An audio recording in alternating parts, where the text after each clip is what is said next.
So the U.S. House of Representatives just passed a bill to save us from the debt ceiling crisis.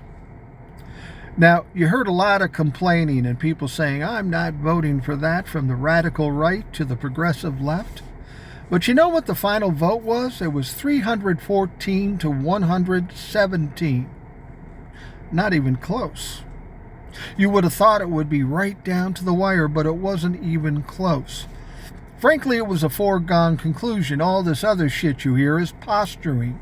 I got to show people how tough I am. I'm going to be a tough negotiator. But when it came down to it, they fucking passed it with no problem.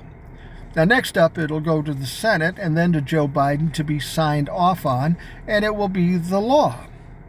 Now, some people are bitching about Joe Biden. He said he wasn't going to negotiate, and then he goes ahead and negotiates. But what he did was very masterful.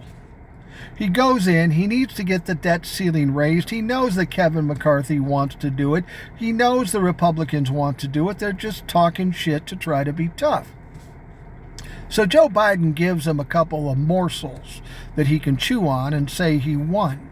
But at the same time, while he's dealing with this debt ceiling, he's also negotiating the budget, which he would have had to do in September anyway.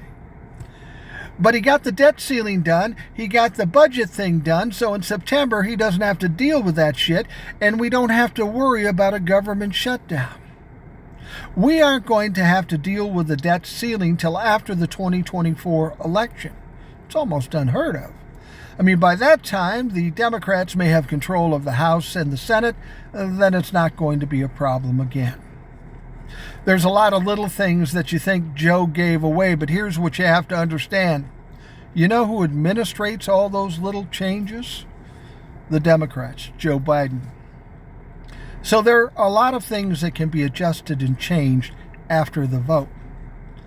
If you think what happened was bad in terms of what Joe gave away, don't worry about it too much, because he's probably going to take it back, or at least adjust it so it's not so bad.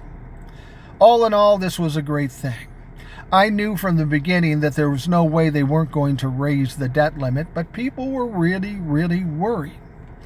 And I'm sorry that our politicians and our media put all these people through this shit for months and months, completely unnecessary. But that's the way the game is played with politics and fucking media. Next time around, you should take note what they did this time and not get so worked up the next time they try to pull this shit.